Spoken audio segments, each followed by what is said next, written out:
an ancient civilization shrouded in mystery. Pre-Columbian Native Americans who traveled from distant lands to assemble at their sacred site. Land that is now home to the Crystal River Archaeological State Park. Who were they? Why did they come here? What secrets lie undiscovered in this 61-acre park?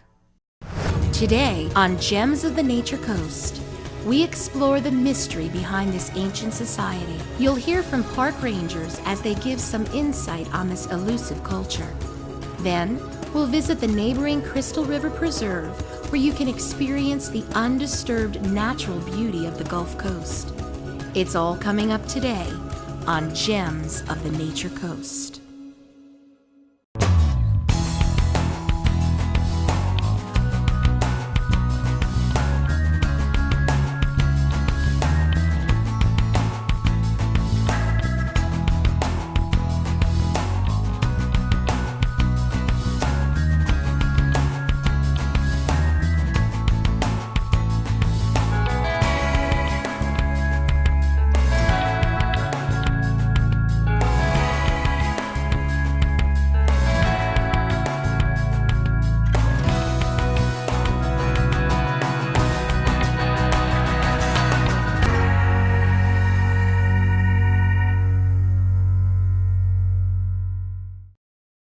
Traveling north on Highway 19 in the city of Crystal River is home to the Crystal River Archaeological State Park. The state acquired this land back in 1962 to preserve the history of a mysterious ancient civilization that once thrived here. Crystal River Archaeological State Park is a pre-contact or pre-Columbian ceremonial burial complex. It dates back, the last known carbon dating was 960 AD. The people that were here were a Native American tribe, Crystal River Indians. We're talking pre-contact, so this is prior to written records of the first Spanish settlers. So since we don't have written records, they didn't really have a name, but we're talking much earlier than Seminoles or other tribes that were in the area. All the evidence suggests that these people occupied this area from 200 BC right on up to around 1400 AD, which is 1600 years of human occupation before Christopher Columbus ever, quote, discovered, unquote, the New World. Due to the lack of historic records, not much is known about this society, but archaeologists can surmise that this area was used for ceremonies and a trade center. So there's a lot of unknowns about the Crystal River Archaeological State Park. What we do know is that this was not a residential area, that this location here was more for burials and ceremonies. So whether or not they were here year-round or if they came here during certain seasons, that is something that is unknown. Though more than likely, due to the material found here, they were using this site over a long period of time, so evidence would show that they were probably here on a continual basis. Research also shows that this was a highly resourceful culture, using assets from their local surroundings to create a highly functional society. The thing that makes me passionate about this culture is their ability to use anything and everything that they see. You know, their food sources ranged from the fish and the oysters that you can find out in the water, all the way up to upland animals. There's evidence that they ate tortoise and deer and bear, and so they're using every bit of resource. And then when we look around and we see what was found here in the graves and all of that, we're seeing, the stone tools, the shell that they're manipulating. Along with that, their extensive trade is pretty impressive. So when the rest of the country at the time, they're all trading, and Florida is heavily involved with that, and we can see evidence of that trade through artifacts found such as copper and galena, which comes from the Ohio River Valley. What makes the park unique is the numerous mounds surrounding the complex. These mounds are believed to be used for garbage, temples for religious ceremonies, and even burying the dead. This evidence comes from excavations from Clarence B. Moore and Ripley Bullen. Moore conducted his first study of the mounds in the early 1900s. These excavations revealed artifacts and remains beneath the mounds. He meticulously mapped the entire site with letter designations, which remain a foundation for future archaeologists to build on. Further study was done in the 1960s by Ripley Bullen. Working as an archaeologist for the Florida State Service, Bullen was fascinated with the history of the site and recommended the state purchase the property for preservation and further study. The state acquired the property in 1962, and Bullen continued his work, which established the most concise interpretation known today.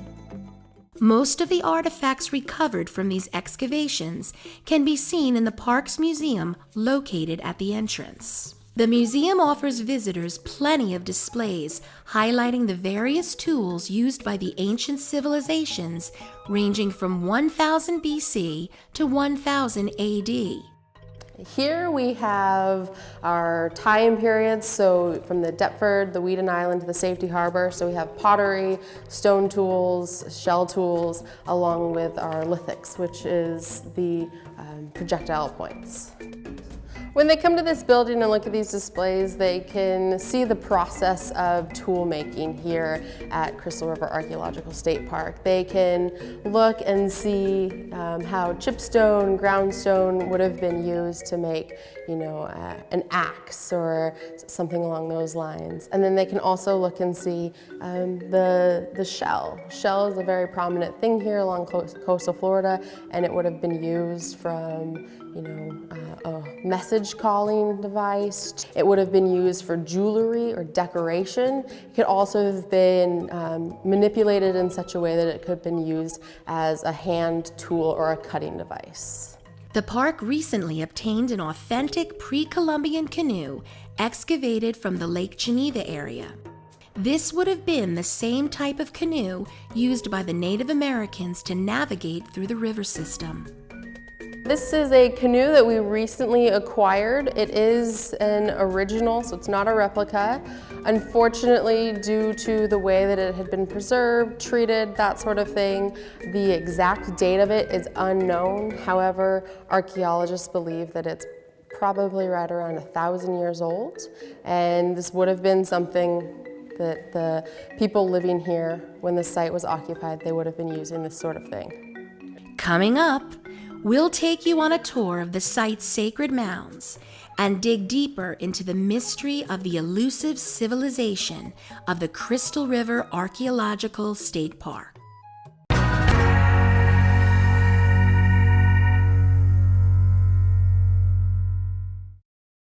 The Crystal River Archaeological State Park is filled with accessible paved paths that navigate around the various mounds around the complex. Each mound varies in size and was used for various purposes. So the two mounds that we have right next to us, they are midden mounds, M-I-D-D-E-N, and a midden is a trash heap. It's your refuse. It's where you're throwing away your disposals. So if we were to take away the grass and the top layer of dirt here, we would find it to be mainly made up of sand, dirt, and a lot of shellfish. So we have the mound directly to the side of us, and then right behind us here, it's kind of that mound with the large flat top on it. That is also another midden mound. Next on the trail is one of the more impressive mounds in the complex. Located on the edge of the park, next to the river, is Temple Mound A. Experts believe this 35-foot-tall mound was used by the Native Americans for more of a ceremonial type of purpose. The mound behind us is Temple Mound A. Temple Mound A would have been built up much like the midden mounds from dirt, sand, and oyster shells, but unlike the midden mounds, it would have served a completely different purpose. Due to its location right along the Crystal River and its height, it would probably have been used more of a ceremonial mound. Other mounds found throughout Florida and other mound building cultures show that a mound like this probably would have had some sort of structure on top of it. And within that structure, there might have been some colors as well to identify themselves to other Native Americans in the area. And the thing that's unique about this mound here and kind of the culture of the area, if you think back to, 1000 BC to 1000 AD, their mode of transportation was canoe. Trees would have been used for just about everything, from firewood to structures to their mode of transportation. So when you're up on top of that mound and you're looking out towards the Gulf of Mexico, you imagine that the majority of those trees were being used, so they weren't there. And so, you just have to kind of imagine that 1000 BC, somebody's riding along in their canoe and they would have been able to see the top of that mound with their structure on top of it. And that would have really signified how prominent this place was. Visitors are welcome to climb to the top of this mound and are greeted by a spectacular view of the Crystal River. So when you're walking up the stairs of Temple Mound A, you go up about 55 stairs and your entire view of this area becomes different. Much of Florida is relatively flat, so for us here, this becomes one of our highest points. And when you're up there, you have just an amazing view looking out towards the Gulf of Mexico and the estuary and marshland that's around here, which is critical for Crystal River, for the food sources here as well. The center of the complex is what is known as the burial mounds. Archaeological studies performed in the early 1900s and then in the 1960s revealed the remains of this civilization. We know that this is the main burial complex from the archaeological research that has been done here. From both Bullen and Moore, when they came here, this was a main focus of theirs. And when they began doing excavations, this is where they found the burials along with all the grave goods. The complex here is made up of an embankment, which is an outer ring, an outer mound, and then a ditch, and then the main mound that we see behind us. Due to the nature of this site, over time that embankment, the circular ring around the main mound, has begun to deteriorate, so it's not as prominent. One of the things that we cannot say for sure is, were the people buried in this mound of a social hierarchy or a lineage? But based off of the goods found with the burials, it would seem that way. The majority of the burials found within the main burial complex were buried with grave goods. These grave goods could be anything from stone jewelry to copper or galena, again coming from the Ohio River Valley. And in other burials around the area, we don't see that sort of thing. So due to the nature of these grave goods found with them, it would seem likely that they were of a social hierarchy. Towards the north end of the park is what is known as the plaza. This large area was a central gathering point where hundreds would gather to listen to the high priest or chief, who would be situated at the large temple mound across the way. The mound that we have behind us is Mound H, and it is very similar to Mound A in the sense that it was a flat top mound which would have been used for a ceremonial purpose. Mound H, though, is unique in its shape. It is very elongated, and it also has a very prominent ramp leading up to the top of it. Throughout Florida, there are mounds all over the place. From the Big Bend down to the Florida Keys, mounds can be found. But Mound H is completely unique to this site. And with the way it was constructed and the way that it has been preserved, Mound H remains to this day to be one of the most well-preserved mounds, not just in the state of Florida, but within the mound building culture. And out here behind us, we have this relatively flat area, which we call the plaza. So you can almost imagine that during a big ceremonial gathering, something along those lines, this plaza would have been an area, a gathering place for everyone to come and listen to perhaps the chief or the high priest. Visitors will also spot two large rock structures in the park. These rocks, or stelae, remain a mystery as to their use to the people that lived there. A popular belief is that they were used for a ceremonial or commemorative purpose. Stelae 1, located at the east section of the park, appears to have once been carved with an image of a figure with a torso and head. Could this be an ancient portrait of this mysterious culture captured in time? Stelae 2 is located in the middle of the park. Its position in the complex has some experts wondering if this was used for a specific purpose. The stelae face is conveniently located directly in front of Temple Mound A. Was this used for some religious purpose, or maybe an ancient calendar?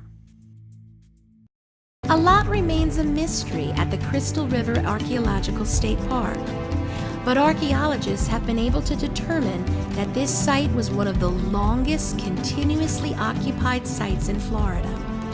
For 1,600 years, the site served as an important trade and ceremonial center, and it is estimated that over 7,500 Native Americans visited this site every year.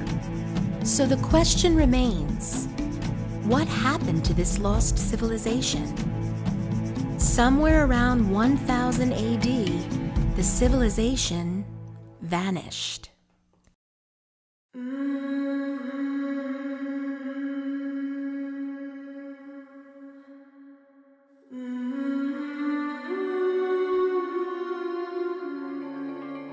The culture that was here, there's an unknown as to what happened to them, and it could have been for a number of reasons. That's something they still have yet to learn. There's a great mystery here. No one ever met up with these Native Americans, so a tremendous amount of archaeological research is being done and continues to be done to help perhaps answer who were these people, what became of them. Did they travel to another location? Or were they wiped out by disease brought by the early European explorers? Their sudden absence is still unsolved today. Archaeologists are hopeful that further research might reveal the fate of the lost civilization of the Crystal River Archaeological State Park. Until then, it will have to remain a mystery.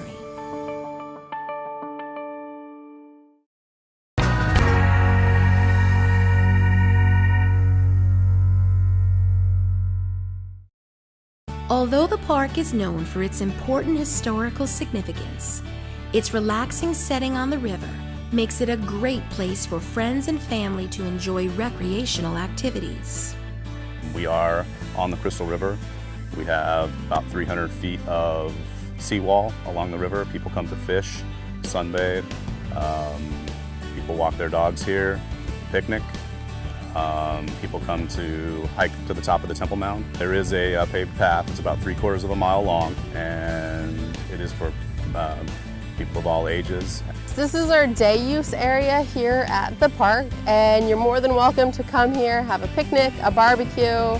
We often get a lot of families coming out here, going fishing right up off our seawall, and it's also a great place just to watch for wildlife. You know, all the different birds that use this waterway. Along with that, every now and then you can see dolphins, manatees, and alligators coming through here.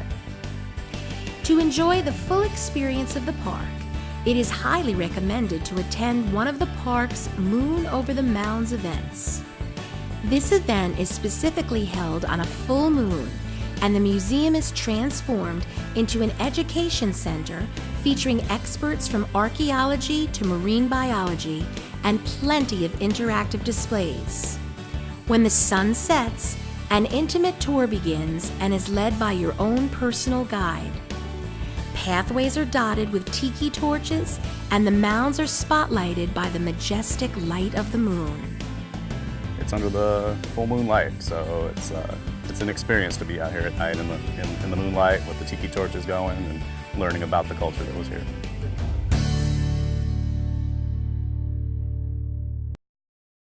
Not far from the Archaeological State Park lies the Crystal River Preserve. The preserve was purchased in 1984 to help protect and preserve the coastal wildlife and estuaries. The preserve is beloved by outdoor enthusiasts for its incredible range of recreational activities.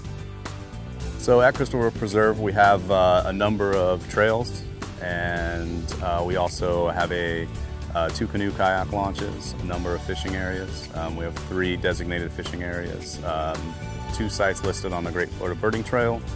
We have 5 trailheads, 6 nature trails. We have bicycling opportunities along the Park Drive. It's a great place to get out and experience nature, and we have a lot to offer as far as native wildlife and plants, birds. It's a neat place.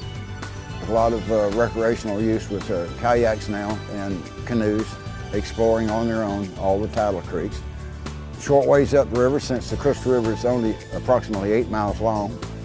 The headwaters, the Kings Bay, there's hundreds of springs here. 70 of them have names.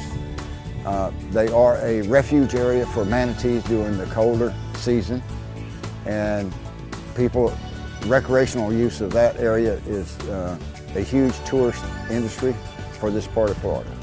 The preserve also offers a relaxing boat ride able to accommodate up to 24 passengers. It comes with your personal tour guide as you voyage to various points of interest along the Crystal River.